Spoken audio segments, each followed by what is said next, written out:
Vamos a ver la clase de hígado, vesícula biliar y páncreas.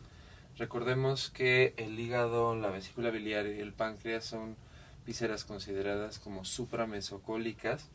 Y bueno, de estos tres, el páncreas es un órgano retroperitoneal, el hígado y la vesícula biliar son órganos intraperitoneales.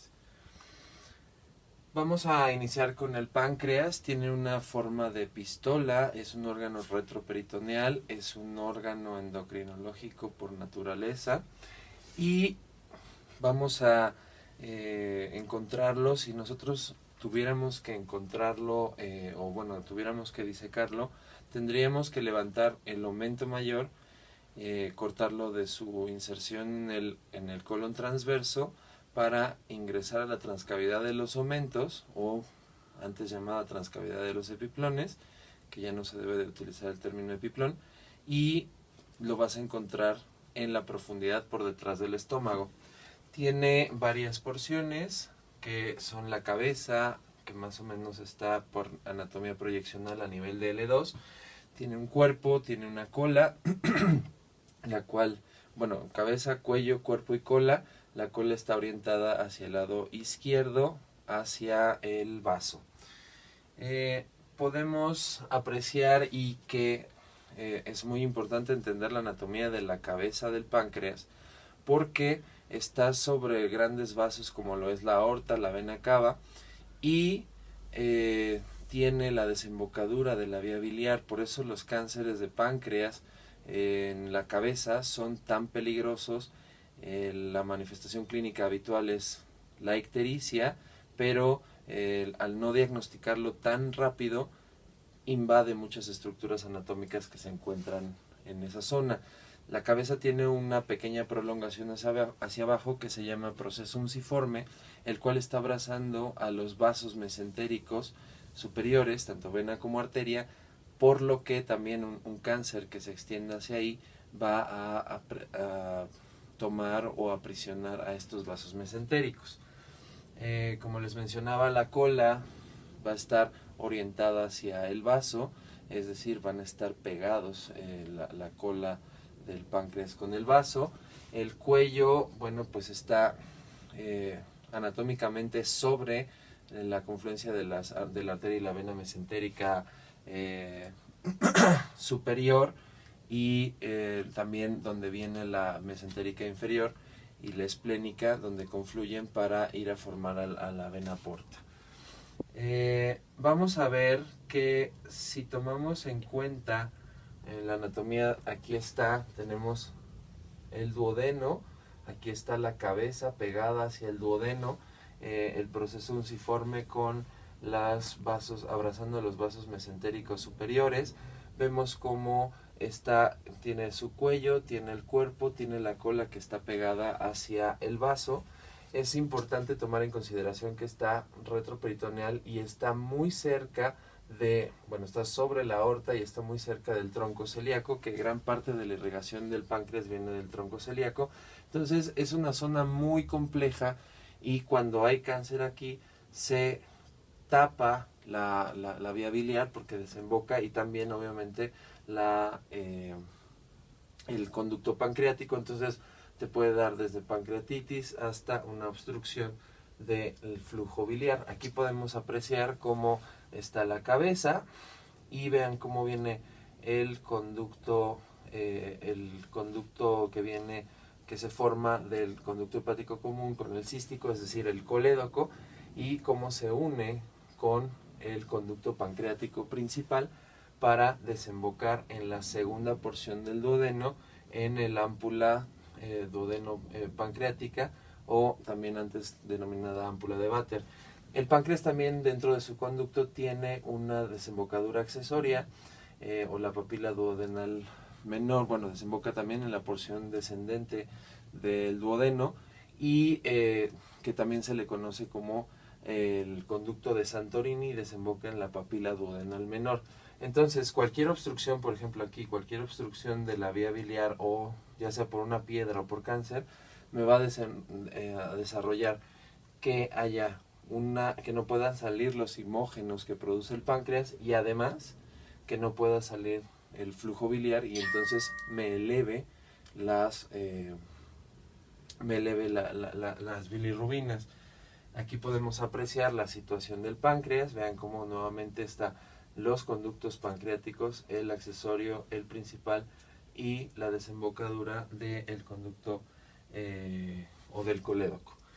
Vamos a ver en cuanto a la irrigación cómo es una víscera sumamente vascularizada. Tenemos el tronco celíaco, me va a dar 3 ramas terminales. Una de ellas, que es la esplénica, que sería esta, me va a dar ramas pancreáticas superiores, así como si fuera una regadera. Voy a tener que la arteria, el tronco celíaco, me va a dar también una arteria hepática común, la cual me va a dar arterias que irrigan la porción superior de la cabeza del páncreas. De igual manera, la arteria mesentérica superior me va a dar una arteria pancreatoduodenal que acaba de irrigar la parte inferior de la cabeza del páncreas. Y también aquí podemos ver la esplénica, que me da una arteria pancreática dorsal, que si se fijan hay una anastomosis muy importante en la cabeza del páncreas por todo su funcionamiento endocrinológico. Aquí podemos apreciar, por ejemplo, otra vez aquí es la cabeza, el cuello, el cuerpo, la parte de la cola, el proceso ensiforme, y podemos apreciar cómo está por detrás de la confluencia de la vena mesentérica superior y de la esplénica para formar a la vena porta. El drenaje venoso es el correspondiente o es el satélite. Las venas también tengo una vena pancreatodenal superior, vena pancreatodenal inferior, vena pancreática posterior y venas pancreáticas superiores, y todas estas se van a ir a drenar al sistema venoso portal.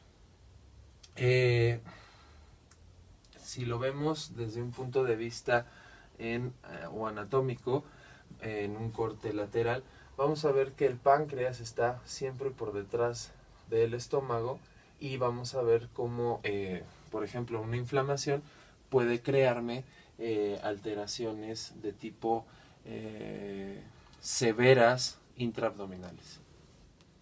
Continuando con el drenaje linfático del páncreas, podemos apreciar que toda la linfa se va a ir hacia los linfonodos celíacos. Va a ir el drenaje linfático primero hacia los linfonodos pancreatoesplénicos, los cuales recogen la linfa del vaso, de la cola del páncreas. Voy a tener unos linfonodos que continúa por los pancreatoesplénicos. Estos llegan hacia los que están cerca del píloro, hacia los mesentéricos superiores, y de ahí la linfa se distribuye hacia los celíacos para que suban por el conducto, la cisterna de Kilo y el conducto torácico. Si hablamos un poquito de la fisiología del páncreas, lo podemos dividir en páncreas exócrino, páncreas endocrino.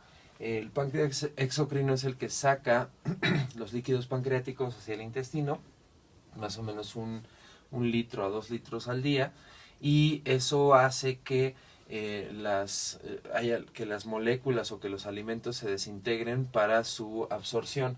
Si hablamos, secreta mucho bicarbonato, secreta simógenos o enzimas para poder degradar tanto proteínas como grasas. Y si hablamos, por ejemplo, tenemos la colecistocinina, por ejemplo, las proteasas como tripsina, la quimiotripsina.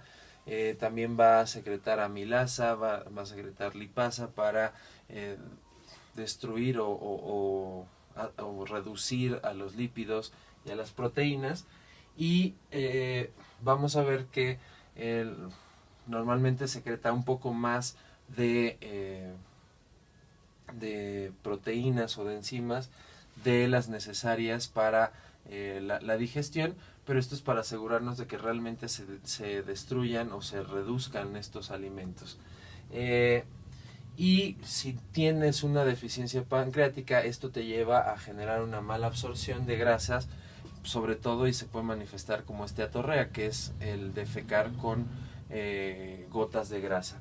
Si hablamos del páncreas endocrino, el páncreas tiene unos islotes, de los más comunes, que son los islotes de Langerhans, y estos van a secretar muchas enzimas hacia la circulación para el control sobre todo de la glucosa, tanto para que pueda introducirse a las células como para que pueda almacenarse y generar una reserva de energía. Entonces también aquí está la secreción de insulina, el glucagón, la somatostatina, algunos otros péptidos pancreáticos, y estos están principalmente en el cuerpo y la cola, sobre todo las células alfa, y para las células PP se encuentran en la cabeza, y es para la secreción, por ejemplo, de insulina, y esto, bueno, pues nos ayuda al control endocrinológico.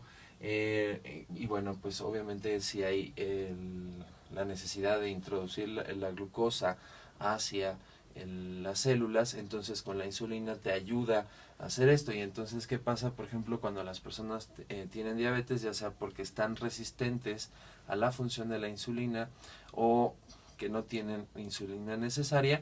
Bueno, entonces aunque tengan mucha glucosa en la sangre, no puede ser absorbida por las células, y entonces por eso los pacientes empiezan a tener pérdida de peso, porque no están alimentando sus células, tienen polidipsia, que es decir, les da mucha sed porque su osmolaridad está arriba por la concentración de glucosa, tienen polifagia, es decir, como sus células no se están alimentando a pesar de que tengan mucha glucosa, entonces tienen siempre mucha hambre, y y bueno, la pérdida de peso que les había mencionado. Entonces son la polidipsia, polifagia, y la poliuria, como obviamente tienen mucha glucosa en la sangre y la glucosa se va filtrando hacia los riñones, pues esa es osmóticamente activa y jala agua. Entonces son las 4 P's de los diabéticos. Entonces los tratamientos son orientados a favorecer la función de la insulina en las células para que pueda meter la glucosa, o sustituirles la insulina exógena y ponerles la insulina, o favorecer su secreción cuando están en etapas iniciales. Si hablamos del glucagón, bueno, pues nos ayuda a hacer, o bueno, tiene un efecto contrario a la insulina. La somatostatina también es importante para la inhibición de la secreción de muchas hormonas gastrointestinales. Y entonces esas son las funciones que tiene el páncreas, regular las funciones metabólicas del cuerpo. Aquí nuevamente tenemos, en cuanto a la secreción, tenemos el conducto pancreático principal, antes llamado conducto de Wirsung. Tenemos el conducto pancreático accesorio, antes llamado conducto de Santorini, que ambos drenan hacia las papilas duodenales, tanto la mayor como la menor, antes esta llamada ámpula de Vater. Y ya que estamos viendo un poquito la parte de, esta es la parte del páncreas exocrino. El páncreas endocrino, bueno, libera sus hormonas hacia la circulación. Si hablamos ahora de la parte biliar, podemos apreciar que la vesícula biliar y la vía biliar en general es un reservorio y un almacén de la bilis, que es proveniente de la producción de esta misma bilis en el hígado, y podemos ver el árbol biliar. Tengo un árbol biliar o la vía biliar intrahepática y la vía biliar extrahepática. Podemos apreciar que la vía biliar se forma por los pequeños conductitos biliares que están en el hígado, que van a irse uniendo, van a ir teniendo una confluencia y van a formar los conductos hepáticos derecho e izquierdo, los cuales se unen y forman un conducto hepático común, el cual se une con un conducto que viene de la vesícula biliar, que se llama conducto cístico. Ambos se unen y forman al colédoco. El colédoco tiene 3 porciones: una porción supraduodenal, la porción retroduodenal y la porción intrapancreática, que es la que se mete y se une con la secreción, con el conducto para la secreción del páncreas exócrino. Si hablamos de la vesícula biliar, La vesícula biliar tiene un fondo, un cuerpo, un cuello y un infundíbulo, y tiene su conducto que se llama el conducto cístico. El cuerpo de la vesícula biliar tiene diferentes propiedades. Por ejemplo, el fondo tiene una gran concentración de fibras musculares para poder apachurrarse y que se expulse la, la bilis. El cuerpo tiene muchas fibras para poderse distender y almacenar la bilis. Entonces vamos a ver que la vesícula biliar tiene está situada en la cara visceral del hígado, y tiene una forma de saco más o menos de 7 a 10 centímetros, aunque puede crecer de tamaño. Como les digo, tiene las 4 áreas anatómicas: fondo, cuerpo, infundíbulo. También al infundíbulo se le llama bolsa de Hartmann. Y la vesícula está cubierta por una capa de peritoneo. De hecho, si tú la retiras quirúrgicamente, lo que puedes apreciar es que está cubierta por peritoneo, y cuando la quitas, la fosa vesicular en la cara visceral del hígado se pierde, es decir, se queda sin este peritoneo.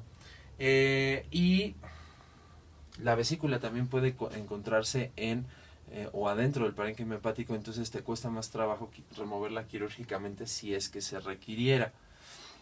Vamos a ver que en cuanto a la vasculatura, la arteria cística sale de la arteria hepática derecha, que a su vez es rama de la arteria hepática propia, que a su vez es rama de la arteria hepática común, que a su vez es rama del tronco celíaco. Y también puede tener pequeños vasos sanguíneos que provienen directamente del hígado. El retorno venoso es por venas que pueden o dar su retorno venoso hacia el parénquima hepático, o por pequeñas venas que se van a ir a desembocar en la vena porta. El drenaje linfático es hacia el cuello, y su inervación es por ramas del nervio vago, y las fibras que hacen que se mueva la vesícula o que se contraiga para la expulsión de la bilis es de T8 y T9, y la transmisión del dolor es de nervios esplácnicos simpáticos, de igual manera en T8 o T9. Si hablamos un poquito sobre los conductos, aquí está un poquito de la explicación de los conductos, pero lo interesante es ver cómo se forma el árbol biliar. Aquí ya está, esto que se está viendo es la vía biliar extrahepática, con la vesícula biliar que funciona como reservorio. Si nosotros queremos entender cómo se llena la vesícula biliar o cuál es el flujo de bilis, la bilis que se conjuga dentro del hígado, bueno, el ciclo de la vía biliar o de la formación de bilis es: se rompen los eritrocitos en el vaso, estos liberan biliverdina, los cuales se pegan a la albúmina y se va hacia el hígado mediante transportadores. Se mete esta bilis, que se llama bilis no conjugada, se mete al hepatocito, y adentro ocurren diversos procesos que hacen que la bilis se vuelva conjugada, es decir, que se vuelva hidrosoluble. Al volverse hidrosoluble, se excreta a los conductos pancreáticos, a los conductos hepáticos biliares, que se van uniendo hasta formar el conducto hepático derecho, el izquierdo, y a partir de ahí ya se va hacia el conducto hepático común. Este va a llenar todo el colédoco, pero como el ámpula duodenal está cerrada, entonces empieza a haber un flujo retrógrado hacia la vesícula, pasa por el cístico y se llena la vesícula biliar. Debemos de entender que aquí en el conducto cístico hay unas válvulas espiraladas, que también se les conoce como válvulas de Heister, que no permiten el que salga la bilis de la vesícula a menos que se apachurre, y que sí permiten el flujo hacia adentro de la vesícula biliar. Y entonces, pues ya tenemos esa bilis conjugada, que cuando se requiere hacer micelas de grasa, se va a apachurrar la vesícula, se va a abrir el ámpula del duodeno, el ámpula de Vater, y va a salir la bilis, y esa es la que le da el color café a las heces fecales. Entonces, cualquier manifestación de obstrucción de la vía biliar, por ejemplo, por un cáncer de páncreas, que no está permitiendo la salida, me va a elevar los niveles de bilis adentro del sistema, no se va a poder excretar y entonces te va a dar una manifestación clínica que es la ictericia. Es importante señalar que, por ejemplo, en la vesícula biliar puede, si la bilis es porque el cuerpo está diseñado, las células que tienen es para la absorción de agua, para concentrar un poquito más la bilis. Si se concentra de más, se forma algo que se llama lodo biliar, o puede inclusive formar piedras de diversos tamaños, de diversas formas, las cuales pues son las que al apachurrarse la vesícula sobre la piedra te duelen, y ese es el motivo por el cual tienes que hacer una extirpación de vía biliar. Es importante la parte anatómica, ya que para hacer una remoción quirúrgica de la vesícula biliar, tú tienes que alejarte lo más que puedas de la conexión que tiene la vía biliar que viene del hígado y el colédoco. Es decir, en lo que trabajas quirúrgicamente es en esta parte, lo que cortas es el conducto cístico y extraes la vesícula. Así, aunque ya no tienes el reservorio de vesícula, sigue conectada la vía biliar del hígado hacia el tubo digestivo, y entonces no hay ningún problema. Si tú llegaras a lesionar la parte que se queda conectada con el hígado, entonces sí tienes problemas y tendrías que hacer una derivación biliodigestiva, que es un procedimiento quirúrgico que tiene mucha morbilidad y mucha mortalidad, o le quitas años de vida al paciente. Entonces lo que haces es, para no lesionarlo, tienes que saber bien la anatomía de la vía biliar, y tienes que saber que hay variaciones anatómicas importantes y tienes que tomarlas en consideración, y nunca cortar ningún conducto hasta tener perfectamente claro que el conducto es el conducto cístico y no es ninguno de los anteriores. Entonces puede ser un conducto cístico muy largo y que se una muy abajo y sea un colédoco muy cortito, que estén adheridos los dos conductos, y si los cortas pues interrumpirías el flujo biliar, que tengas un conducto cístico que se une muy arriba con el hepático y que sea muy corto. Aquí otro conducto cístico muy corto, ven muy pequeño, que sea largo y que se una por adelante, o que sea largo y se una por detrás. Entonces son diversas diversas maneras que tiene el conducto cístico, y hay que tomarlo en consideración para para su remoción quirúrgica. Y aquí tenemos al tronco celíaco, vemos cómo me da un conducto hepático común, luego me da un conducto hepático propio y una arteria hepática izquierda y una derecha. Entonces, tronco celíaco, arteria hepática común, propia, derecha e izquierda, y vemos como de la derecha sale una arteria cística que se distribuye tanto adelante como atrás de la vesícula biliar. Haciéndole un acercamiento, aquí tenemos la arteria cística. Entonces hay un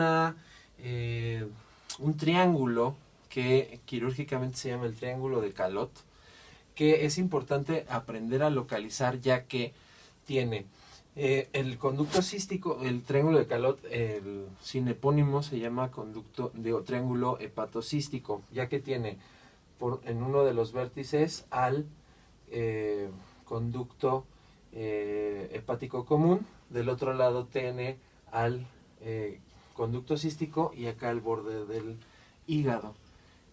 Por en medio del conducto del triángulo hepatocístico o triángulo de Calot pasa la arteria cística, y en una cirugía es lo primero que tienes que localizar para cortar el flujo sanguíneo de la arteria, y después ya te vas a trabajar con la vía biliar para cortar el cístico y remover la vesícula biliar.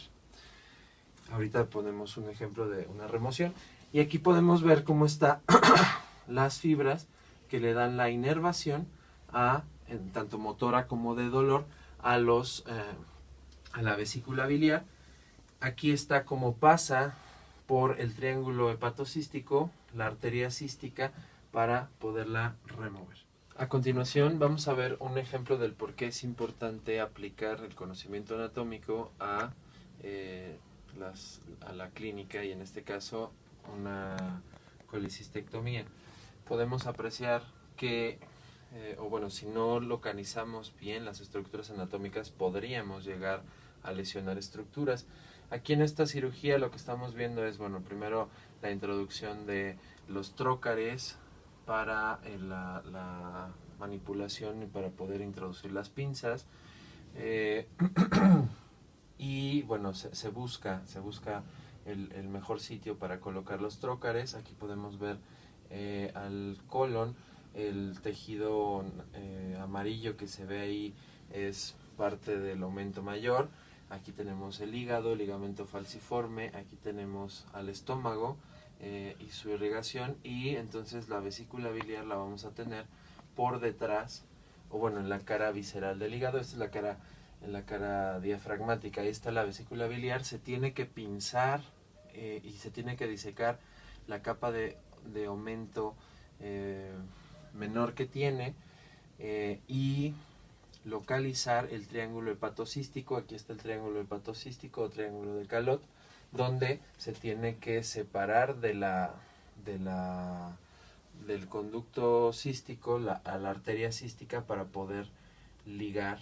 Ahí se pinza en el infundíbulo o bolsa de Hartmann, quirúrgicamente hablando. Se hace una maniobra que se llama la maniobra de la banderita, es decir, para que se abra el triángulo hepatocístico. Ahí se pasa la pinza, se le sigue quitando tejido hasta localizar a los conductos. Es importante entonces este triángulo porque nos ayuda a separar la arteria del conducto. Y una vez que ya tienes separada la arteria del cístico, lo que haces es pones unas grapas para poder cortar las estructuras. Ahí podemos apreciar cómo estoy separando la arteria del conducto cístico, y una vez ya localizada la arteria por en medio del triángulo de Calot o triángulo hepatocístico, conducto hepático común, conducto cístico, borde hepático, entonces colocas las grapas. Ahí se están engrapando el conducto cístico, ahí se está engrapando la arteria cística que pasa por el centro del triángulo, y una vez que ya, siempre se dejan dos grapas en el tejido que se va a quedar, una vez que ya está engrapado, entonces se cortan los conductos, porque ya sé que aquí está la vía biliar que va a quedar conectada con el hígado. Y una vez que ya se corta la arteria y el conducto, entonces y verificas que ya no tenga nada en el borde de un conducto, entonces lo que puedes hacer es la empiezas a desprender de su lecho hepático. Ya no tiene vascularización, ya está cortado el flujo biliar, y entonces con un electrocauterio empiezas a separar del lecho hepático a la vesícula. La vas separando, vas cauterizando pequeños vasitos que puedes llegar a tener en esa zona.